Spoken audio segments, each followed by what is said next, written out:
আসসালামু আলাইকুম।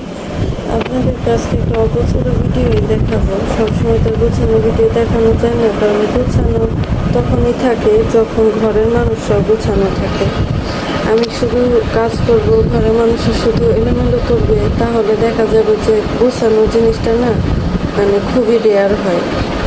তো আপনাদেরকে একটা জিনিস দুঃখর কথাও বলতে পারেন, আবার এটা থেকে আপনারা নিজেকে শক্ত হয়ে থাকবেন, শক্ত হবেন এবং শিক্ষা নেবেন, এটাও করতে পারেন। সেটা হচ্ছে যে ভাতটা দেখতেছেন না, আমার এটি ঠিক চলে রান্না করতে হয় এই কড়াইতে। আমার এটা হচ্ছে স্কেপি 304 ফুড গ্রেডের কড়াই। এই কড়াইতে আমার সেমাই রান্না করতে হবে। এখন আমি কড়াইতে যে একটা কাজ ধুয়ে আবার রান্না করি পাত্রে ঢেলে আবার ধুয়ে কাজ করি। বারবার যে জিনিসই করা হয় এই কড়াইতে ধুয়ে কাজ করি। হ্যাঁ, এখন আর আব্বু সেমাই চাইছে, সেমাই করব। তো সেমাই করবো, ভাতটাই দেখেন নিচ দিয়ে পুড়ে গেছে, এগুলো ফালাই দিব। যে ভাতটা এখানে কিছুটা গেছে।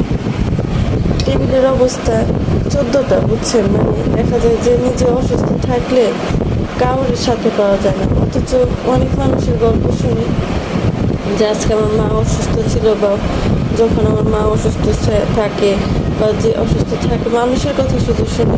আমি থালা বাটি ধুয়ে দিই, আমি অমুক করি, আমি তমুক করি, সে মুখ করি। আমি ওই ধরনের মানুষ মানে আসলে খুঁজি যে মানুষগুলা অসুস্থতার সময় তো পাশে থাকে। অসুস্থতার সময় তো পাশে থাকা তো দূরের কথা, যে কাজকর্মগুলো করে। দেখেন পানিটা খেয়ে বোতলটার মুখে খুলে রেখে গেছে। একটা পানি ভরার পর্যন্ত লোক পাওয়া যায় না।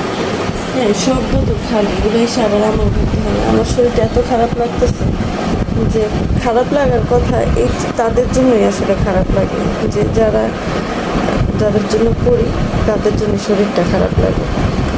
কারণ এই যে রান্নার যে একটা টেনশন লাগে, সারাক্ষণ বাচ্চা কাচ্চা সামলানো, রান্না বাড়া করা, রেস্ট নিতে যাব, তখন এসে আবার দেখা যায় যে বাচ্চার বাবা এসে পড়ে। তখন বাচ্চার বাবার 2-3 রকমের মানে নাস্তা দিতে আবার ওনাদের ভাত খাওয়ার সময় হয়ে যায়। এই যে একটা মাথার ভিতরে একটা প্রেশার লাগে। হ্যাঁ, আবার দেখেন থালা বাটি সব এলোমেলো হয়ে গেছে, এগুলো সব আমারই পরিষ্কার করতে হবে। এখন বলতে পারেন যে আপনাকে কাজের মানুষ নেই। কাজের মানুষটা তো একবেলা কয়েকটা সময় কাজ করে যায়। থালাবাটি সেকেন্ডে নোংরা হয়। এই থালাবাটি যদি পরিষ্কার না করে ওভাবে রেখে দিই, তাহলে থালাবাটি আমার আরও কিনতে হবে, বুঝছেন? থালাবাটি ধোয়ার জন্য তখন 1500 টাকা দেওয়া লাগবে।